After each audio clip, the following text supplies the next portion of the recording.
is not 0 at xk. Here the link has gone.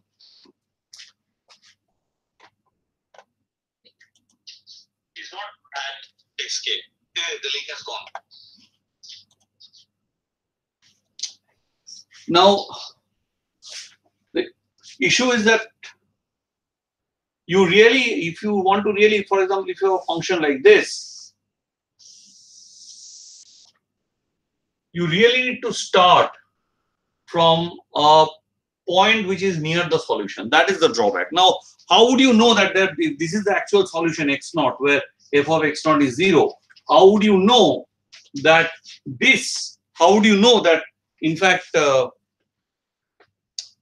you are making a start from the solution? So that will be known, because gradually, as you keep on working it out, what would happen is that you will understand that your values are not stabilizing. Or how do you actually stop in the Newton method? You start computing this xk plus 1, and as you see the values are gradually stabilizing, you stop at a certain point. So that's kind of stability would never be achieved. You start from a point, possibly it can happen in many cases that you start from a point quite far off, and that kind of stability would never be achieved.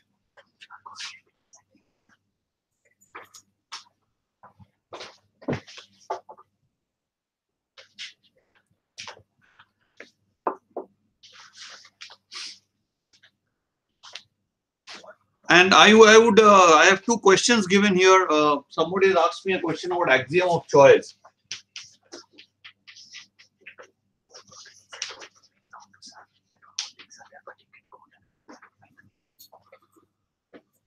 So axiom of choice is something like this. This is a very, very important axiom in the foundations of set theory. Set theory is the basic of modern mathematics, and set theory not a set of. It doesn't talk about finite sets. Finite sets are already known. It talks about infinite sets. The story of Cantor that I told you about. It's about your. It's about countability and uncountability of sets. That rational number is countable and real number is not countable, and those are the things actually that we had spoken about. So here, axiom of choice is a kind of stuff which may not look like an axiom to you, may not look like that it doesn't look obvious to you. It may not look obvious to you, but we have no other choice. There's no way we can prove it. And in fact, the rest of the axioms of set theory, which is called as Germano-Frankel axioms, the rest of the axioms of set theory are actually independent from this. Somebody got a Fields Medal for proving that fact. Axiom of choice means, for example, if I have, say, two finite sets A and B, I new set C, whose every element, all the elements are chosen from A and B, right? So basically, what is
Yes.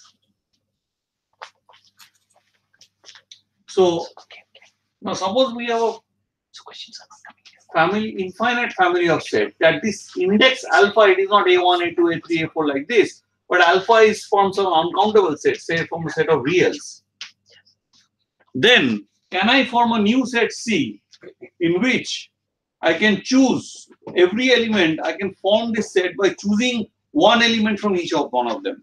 Theoretically, it might look, it is possible, but it is not as obvious as you can do from the countable set. So if you have suppose if you have A1, A2, A1,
okay. So what I'm trying to start.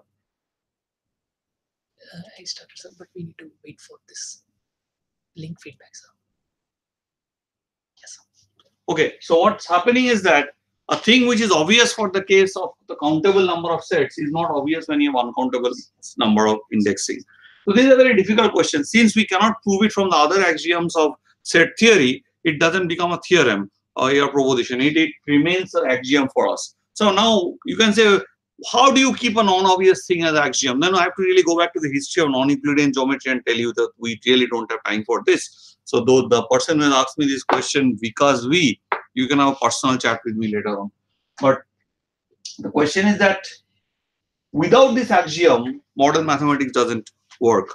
Now the standard mathematics that you know, then you can ask that why do I rely? It's like a faith, or maybe say quite like religion. It's a faith. Why I rely on this? The problem is, the fact is that using the standard mathematics, which is based on axiom of choice, all technological developments have been done. So then, if that kind of mathematics, the standard mathematics that we know, can lead to technological developments, mathematics that is based on axiom of choice, then that choice of that particular axiom must actually be working. There's a kind of belief now you have to take that. So our mathematics, the standard mathematics we do, is based on the fact that this axiom of choice is actually taken as an axiom. Okay, so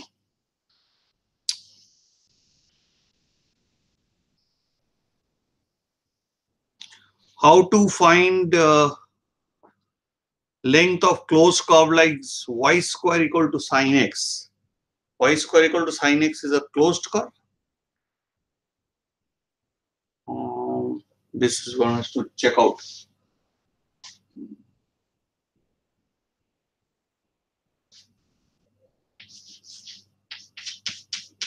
So y equal to plus minus root sine x. So let me see. Then maybe try to. Can I write it here? Yes, sir. Let me just try to write it down. I'll screen share, sir. Just a second.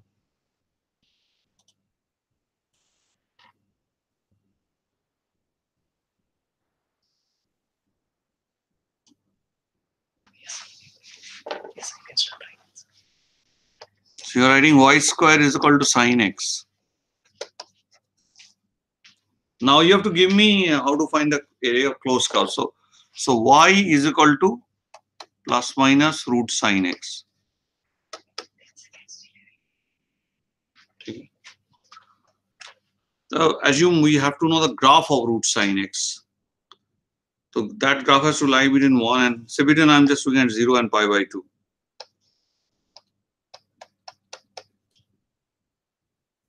So y is at any x, y is both plus and minus. So it's kind of a curve like this.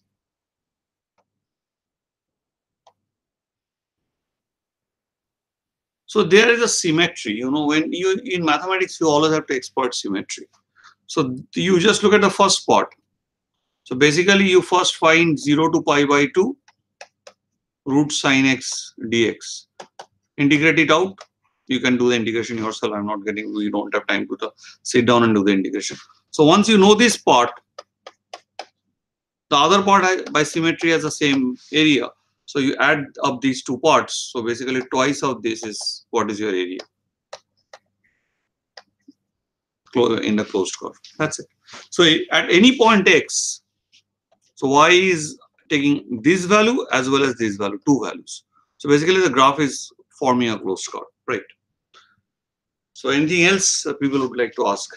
There is some question I'll ask at the end, which is by S. Manivanan. How to understand mathematics and how to implement it in real life. We'll talk it out at the end. But let me look at other questions. That is Difference between advanced calculus and analysis. okay.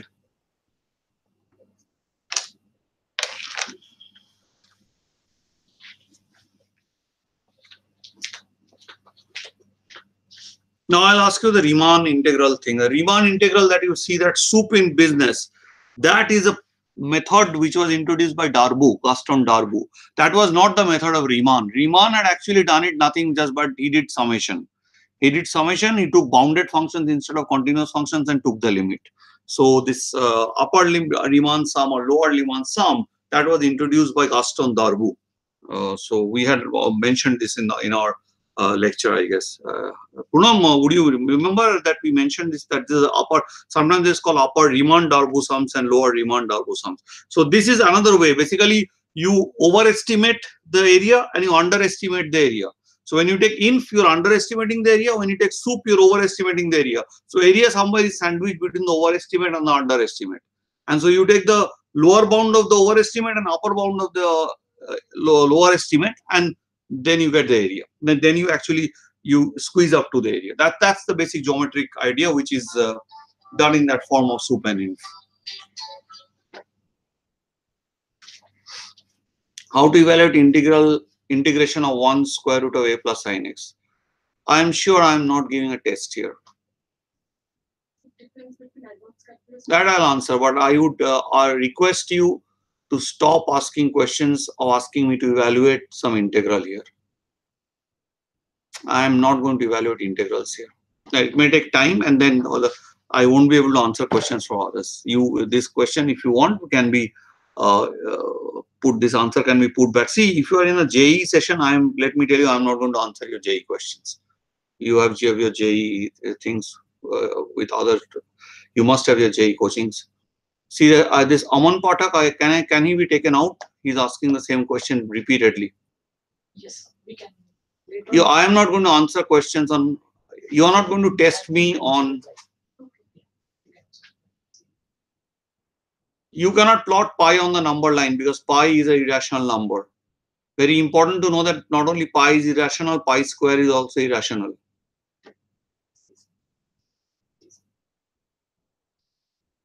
Which book is better for analysis for TIFR and ISI?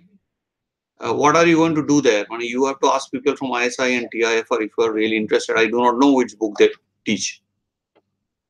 If you ask me that I should go, you should read Rudin, Real Analysis by Rudin, which is sometimes called Baby Rudin. If you just want to learn real analysis.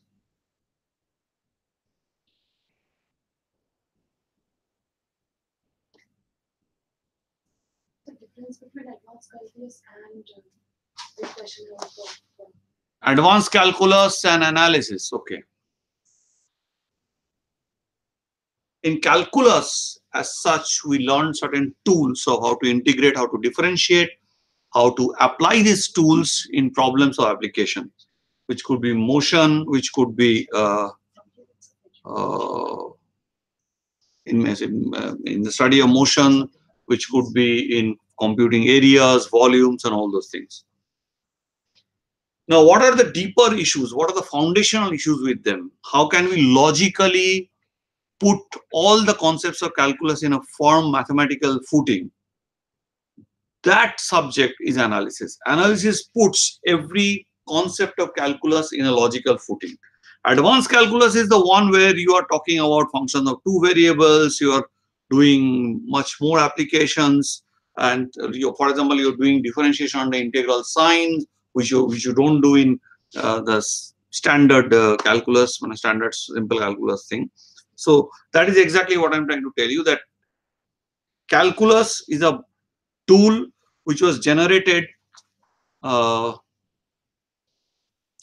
specifically to study gravity. For example, integral calculus was generated specifically to study gravitation. For example, you take a bar magnet, you put on a fridge. Why this bar magnet is not pulled down by gravity? Why is the magnetic force, what is the magnetic force which is pulling the magnet to the fridge? It is, there are small circular currents which are going on inside the magnet, and that is creating the electromagnetic force. And the electromagnetic force is many times stronger than gravity, but still why it is not falling?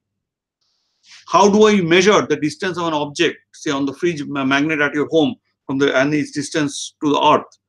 So what Newton showed, and it took him 20 years to show, which is called his super theorems. He had to develop integral calculus to do this. He had showed that the distance, the effective distance on which gravity can be considered between that bar magnet and the earth, the distance is effectively from the point, your bar magnet at your home and the center of the earth. And because of that, the bar magnet is very small. Even if you multiply the big earth's mass, and you can assume the whole earth's mass being concentrated at just one point. That is one of the greatest advancements in scientific thinking, is to think of mass being concentrated at the center of mass, right? So at the center of the earth, from the center of the earth, your bar magnet is at a huge distance, and so the force, gravitational force there, cannot overcome the electromagnetic force. Because electromagnetic force is much stronger than gravitational force because of the 1/r² factor, because the distance is so high. Because if you just say that, okay, my distance between me and the earth is nothing but the distance between the floor and the fridge magnet, then of course the gravitational force has some power to overcome the electromagnetic force. But unfortunately, the thing is that the distance that we need to compute the gravitational force on an object on Earth is not its distance from the center of the distance from the surface of the Earth where it is, but from the distance of this particular object from the center of the Earth. So that is exactly the issue in terrestrial gravity. It took Newton 20 years to understand, and that gave us integral calculus. How to Riemann.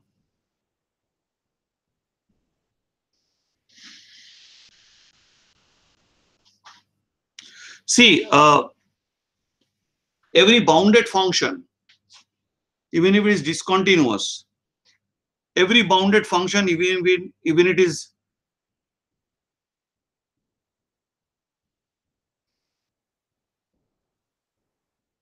is discontinuous,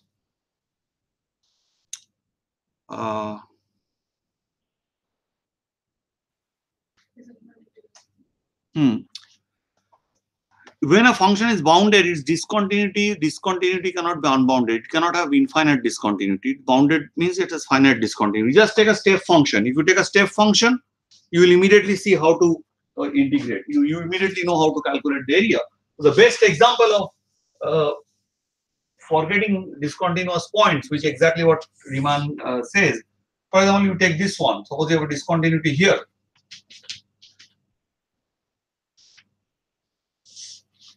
Then it's nothing. And suppose you integrate up to this point. This is nothing. And suppose you have a discontinuity here. Basically, what is the area? This is the area. That's all.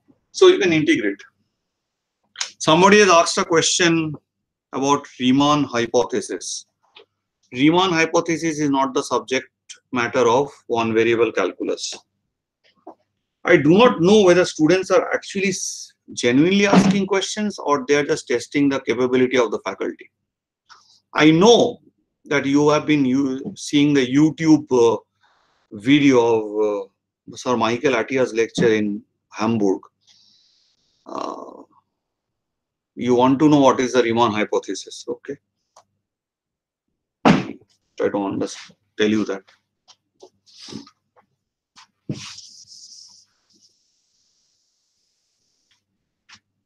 So there is this.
He is like some faculty or something, I think.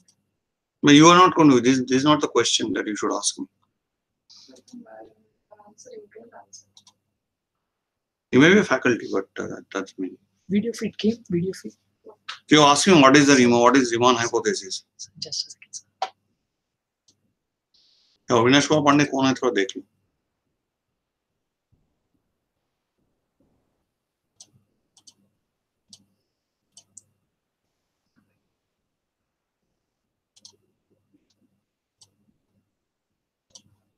It is on the web. Michael Attia's lecture. I was also listening to it. No, it came, na? Yes, right. Yes. So this is called the Riemann zeta function.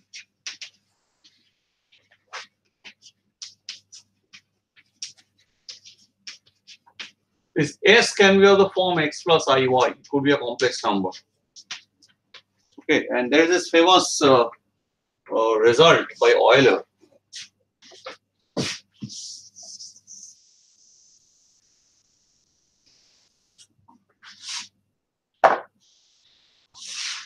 Xi2 is equal to pi square by 6.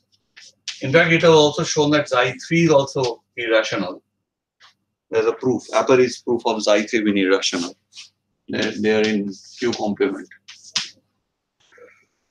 So now take X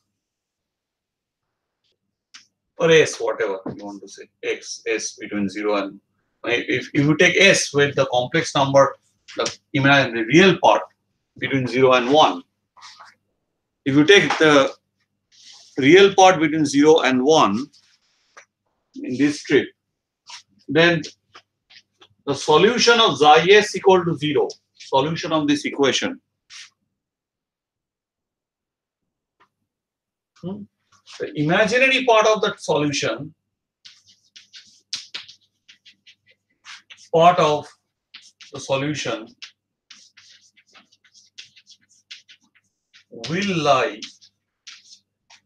lie on the line y is equal to half.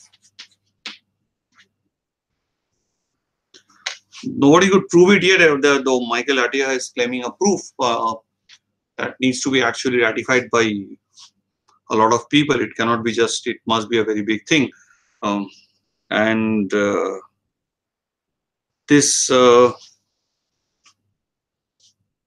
But all the experiments that have been done numerically, as I know, because Professor Jonathan Borwin had showed me many of these experiments, with the solutions, actually the imaginary part of the solution actually lie on the line y equal to half. Of course, you have to take the x part here in the interval 0 to 1. That has to be done. So you take it, then this would happen. Okay, there's a book by Howard Eaves on Riemann zeta function. You can check it out.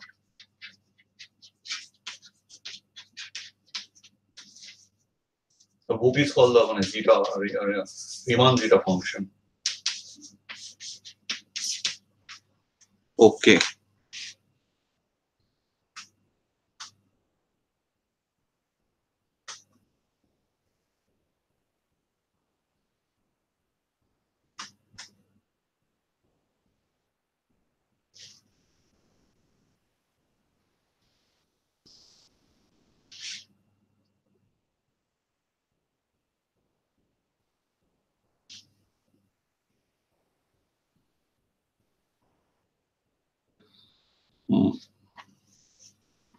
If you multiply a rational number with an irrational number, what would happen? This question.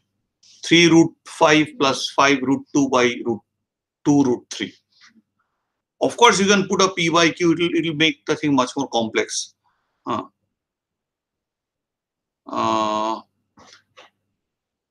root 2, for example, 3 root 5. Let me just check it out.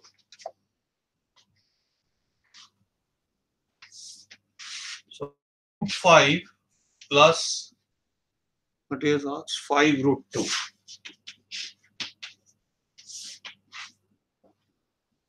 By 2 root 3.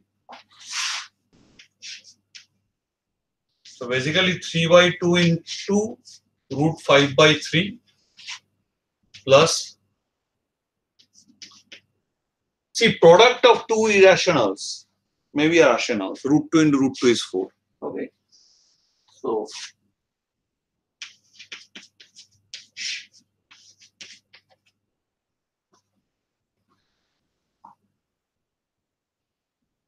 now suppose I divide two irrational numbers, what would be the answer? Can you divide two irrational numbers and get a rational number? Wait.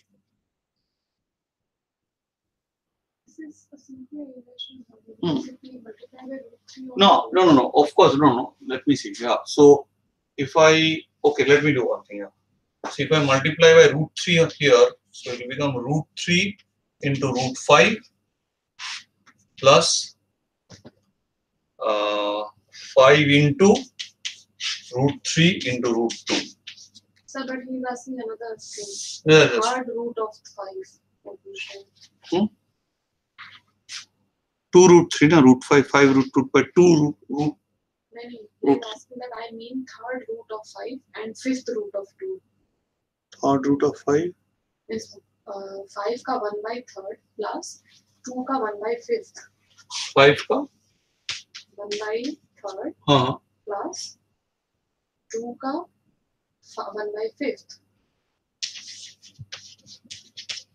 Oh, you want to check whether these are irrationals? So that has to go by the p by q method, I'm sure, because there is no other choice in this case.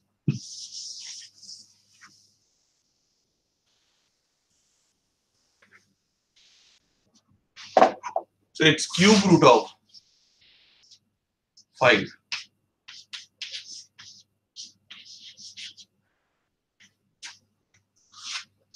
So 5 is p cube by p cube. So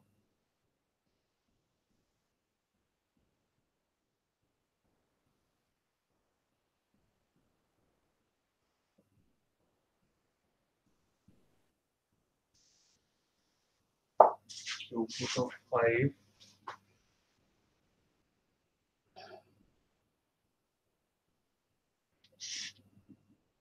So p cube is equal to 5 into q cube. So ऐसे क्योंकि 1 by nth root से कर सकते हैं. Cube का power 1 by 3 है, तो इसके 3 रूट्स होंगे. 1 cos theta plus I n theta करके भी पावर 1 by 3 दोस्तों है. हाँ, तो क्यों उस तरह करने से क्या होगा? तो 3 वैल्यूज हो सकती है इसकी. Possible values. एक तो हो जाएगा 5 के पावर 1 by, अच्छा फिर भी बताना. No, so P cube is 5Q cube, right? P and Q are in the lower terms.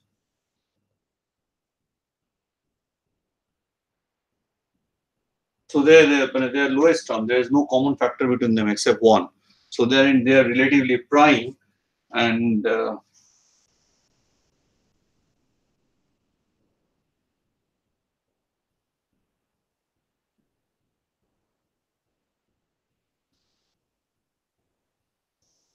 okay, if I take the cube of some number, can it be the multiple of 5? So any number which is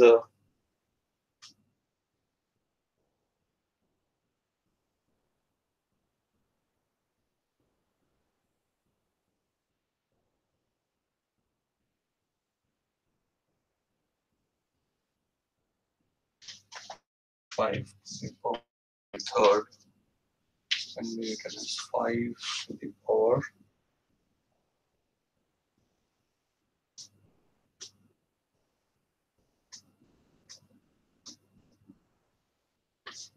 half root 5. Half plus how much? I have to put 1/3 minus half is how much?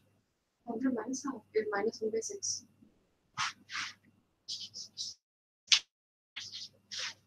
This will give me 1/3.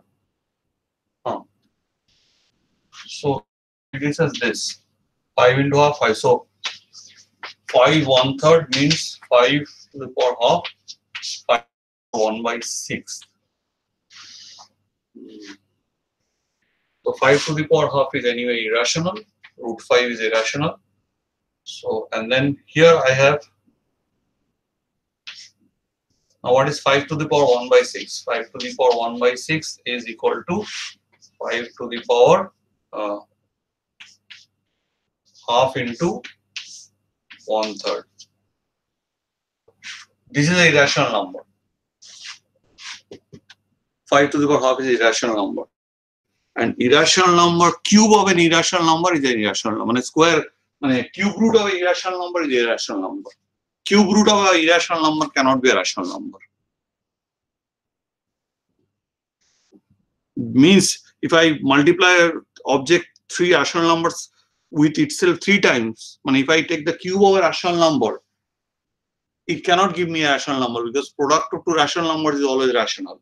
So if I take 5, if I take 5 and 5 and a half, 5 to the power half is a irrational number. Cube root of square root of 5 is irrational. That has been already shown in the lecture, or in Ivan Evan's book if you want.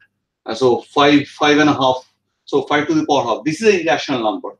So cube root of an irrational number must be irrational, because if it is rational, then if I multiply it 3 times with itself, then it should give me a rational number. But it is giving it cannot give me irrational number. So this is irrational. So this is irrational. This is irrational. So if I divide 2 irrational numbers, I get an irrational number. I cannot get a 1 by something. 1 by a irrational number is an irrational number. It is not a rational number. So you have an irrational number, and here is another. If you are dividing 2 irrational numbers, you are getting another irrational number. In fact, you can write it like this: 5 half. The division of 2 irrational will not be Huh? root 2 by root 2. No. I'm not talking about this particular case. 5 to the power half. No. So 5. So why I'm telling. So now suppose. So this is irrational. Now I assume that this is rational. So what happens? So 5 to the power 1/6 into 5 to the power 1/3. 1 to the power 1/3 I assumed rational. But this is I proved to be irrational, 5 to the power 1/6. So irrational into rational will give me a irrational number, right? And so it is right. It is giving me a rational number, in fact. So that's why. No. We just have to think a bit about it.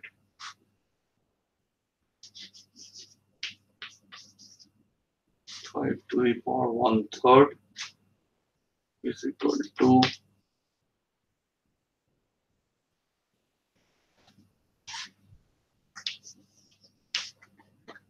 5 Wait, 5 to the 1/6 square. Right. 1/6 square. 5 to the 1/6 is proved to be irrational. 5 to. So there is a theorem which says that any rational root of monic polynomial with integer coefficient is in fact integer. Now, the cube root of natural number is rational if and only if it is in fact an integer. Cube root of Natural number is rational if and only if it is in fact an integer. The cube root of 5 is rational. Yeah. Where to? This is in even. I'm not sure what would require.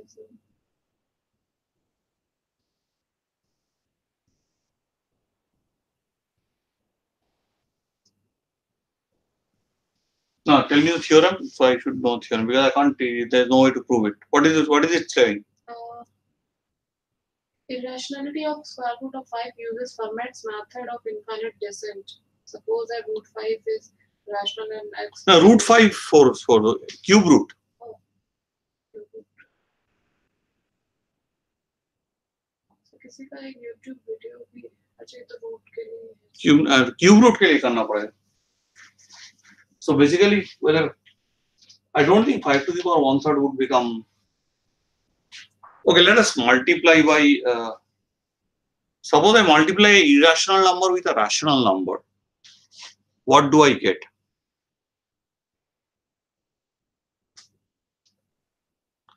I multiply a rational number with an irrational number. Should I get an irrational number? So 5 to the power 1/3. If I multiply by something.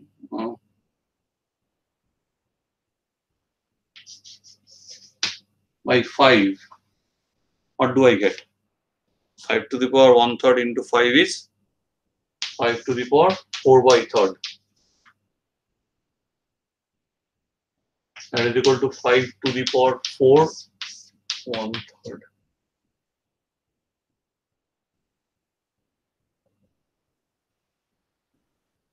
See, I have to bring in a square root or sort of thing. A square root sort of thing has to be brought in. Unless I bring in a square root sort of thing, we can't do much about 5 to the power 1/3 here. This is a good question actually, but then it is sort. Just give me a second to think about it.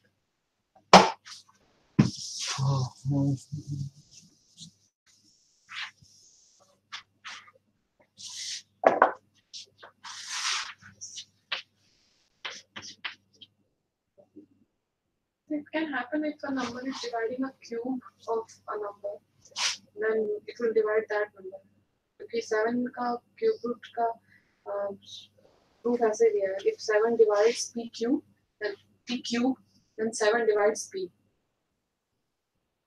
7 divides. So if I write it as p by q, then 5 is p cube into q cube. So 5 into q cube is p cube, which means 5 divides p cube, which means 5 divides p cube. And 5 divides p. So hence that this is the thing that I have. That was the theorem I was forwarding. Divides p. So 5 divides p. So p is 5 times. So p is equal to 5 times some r. So let's put it in the equation. So p is 5 times some r. So 5q cube is 5 cube 5 cube r cube. So q cube is 5 square r cube. Okay? So q cube is 5 into 5 r cube. So which means that cube is also divisible by 5, and hence q is also divisible by 5. So you're going too much So below both p and q now have a common factor 5. So okay, So up to here it's true. So what we have, what happens? Q cube, 5 is dividing Q cube. So 5 is also dividing Q. So both P and Q have a common factor 5, and we started with the assumption that P and Q do not have a common factor other than 1, that they are relatively prime. So that answers your question.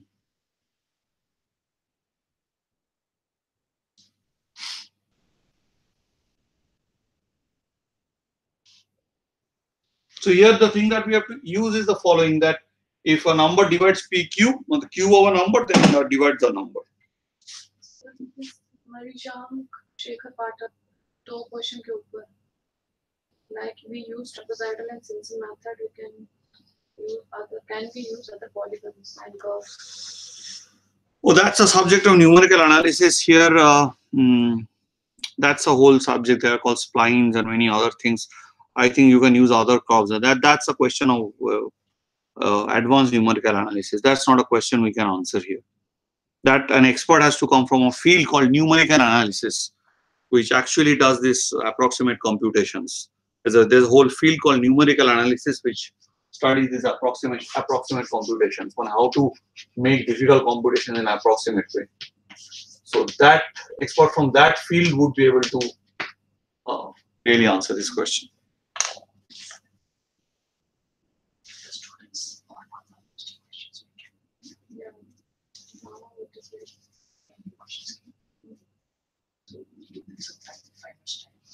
See, rationality, there are certain theorems about irrationality. If you multiply a rational number by irrational number, you will get an irrational number, right?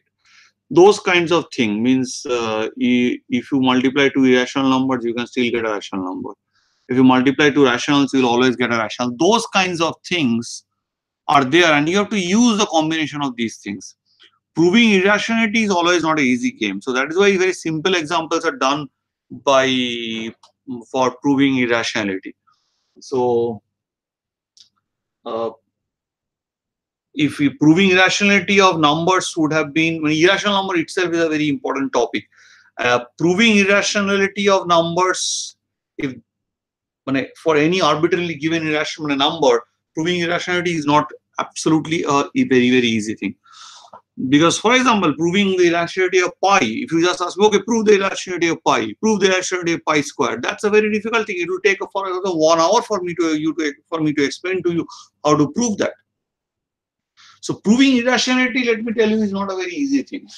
Some cases we can demonstrate, but only thing we know that there's a huge amount of rationals. In some sense, there are more rationals than irrationals. That is the thing that we know.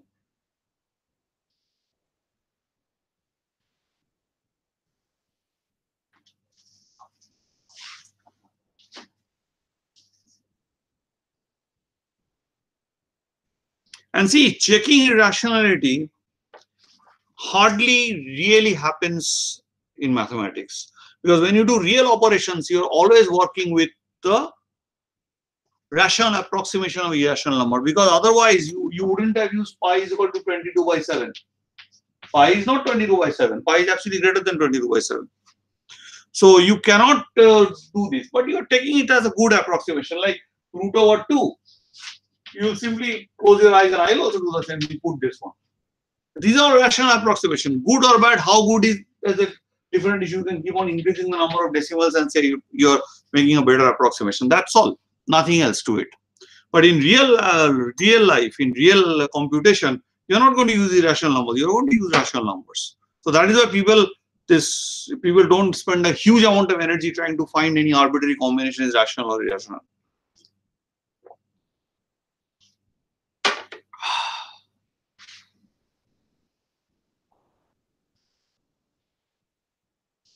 The bijection between irrational and real number.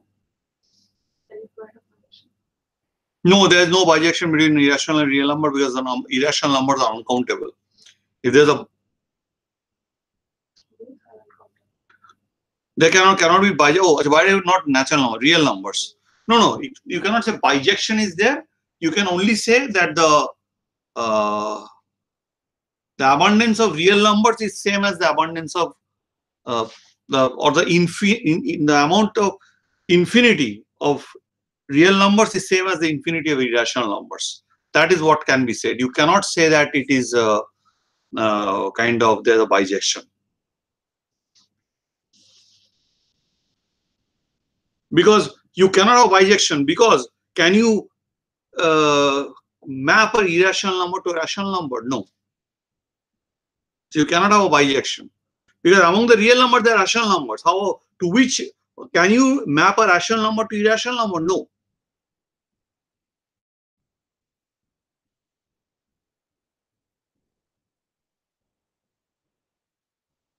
No, I didn't ask you not to ask you questions about the KH integral. You can ask questions about the KH integral, but don't ask questions like axiom of choice or questions like Riemann hypothesis and all those things.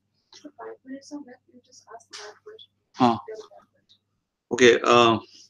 KH, the concept motive of gauges and delta fine intervals is that you are trying to control the length of the gauges, the partition, the maximum, the the norm of a partition means if there are 5, the maximum, you take the lengths of all the partitions and take the maximum of them. That can be controlled. If you fix a delta, like so x plus delta, x plus 2 delta, then there is no control. But if you have some, you view it as a function, you can control that gauges, control that norm of the partition, that is the maximum length of the intervals, maximum length of all the intervals. So the intervals of the partition, that thing is actually helpful to do many things which is not possible to do in Riemann integration, but possible to do it in Lebesgue integration. But somehow for this gauge business,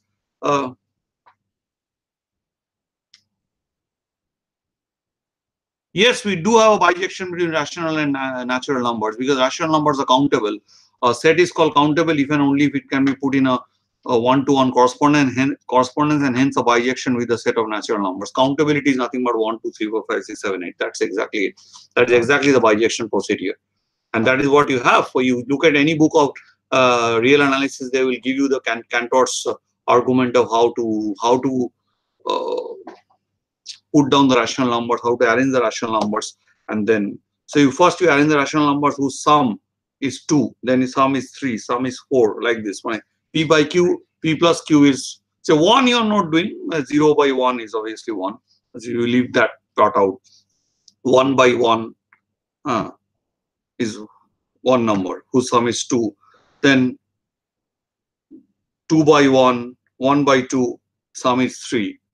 1 by 3, 2 by 2, 3 by 1, this sum is 4. And this is the way. So in that way you're doing. And at every step you have some finite number of rational numbers. And that is the way you're counting. Of course, these two sets have a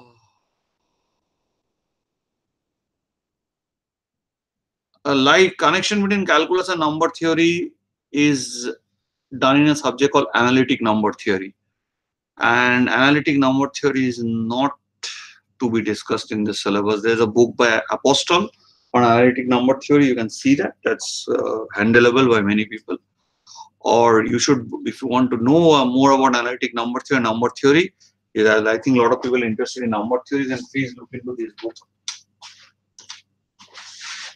by Davenport, H. Davenport. It is now available in India from Cambridge in Indian edition. This is called Higher Arithmetic. This is a beautiful book. You'll learn a lot of things.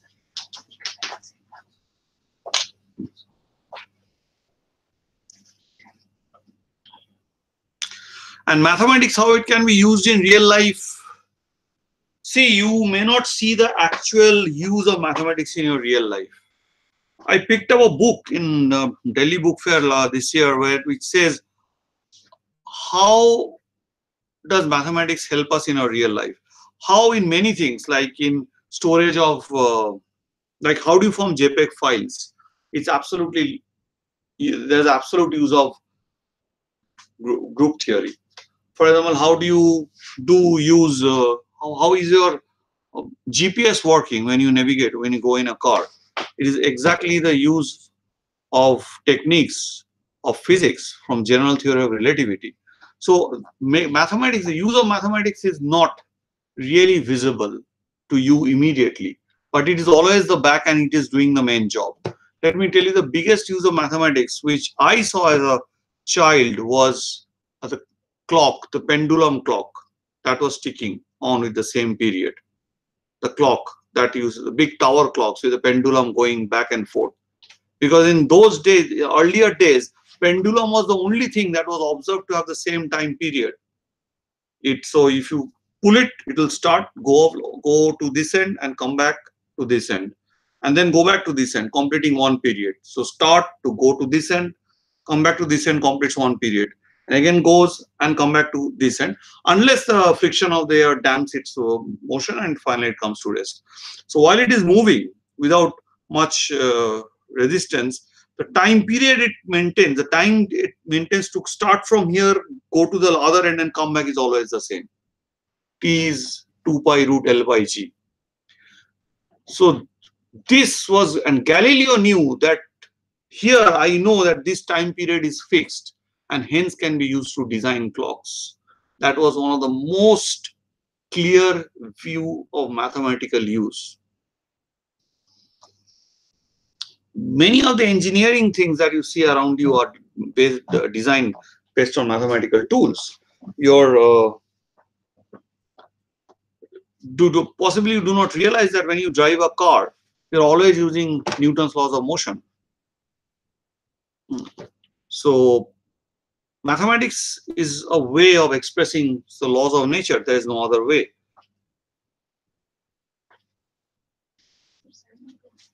I will possibly do a course on multivariable calculus.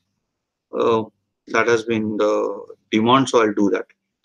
So mathematics is in many places. There's a whole whole question. You know in computers.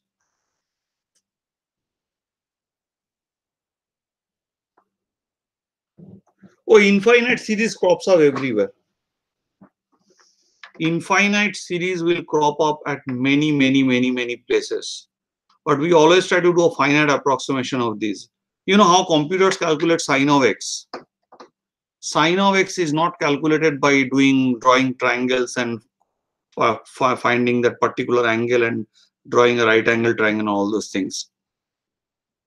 Sin x is calculated by using the infinite series of sine. The more terms you add, the more better is your approximation. Infinite series is the idealistic form. This is the correct exact form. But in real world applications, exact forms cannot be used. You only use something. Which is approximate, which you can handle. So you cannot go on for infinite time. So you just go on for a finite number of time. So unless you know the exact form of the infinite series, sine x is x minus x cubed by 3 factorial plus x5 by 5 factorial minus x7 by 7 factorial. How the hell you are actually going to compute sine x? If I say find sine of 2 degrees, are you going to really draw an angle of 2 degrees and calculate the hypotenuse and the vertical? No, you're not going to do that. You're going to use infinite series. What does Taylor theorem do? Let me tell you. When a function, sometimes it is very difficult to compute complex functions.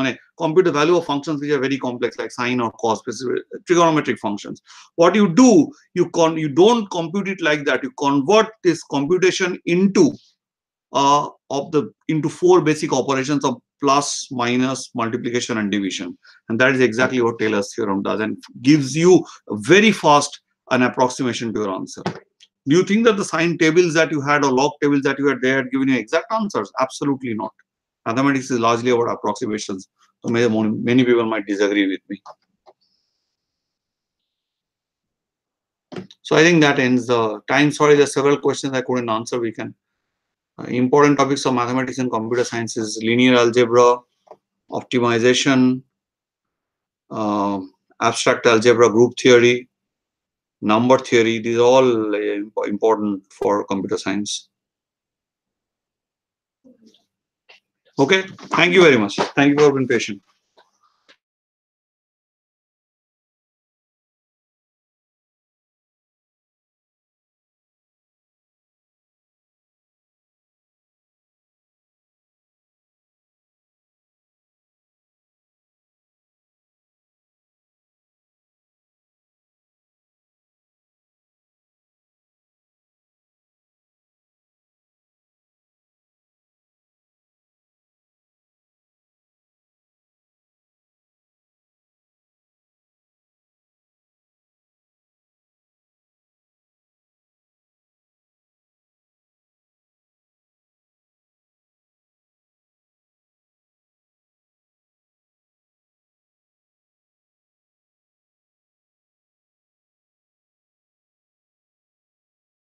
Read कर लीजिए और हाँ Pradyuman sir ने मुझे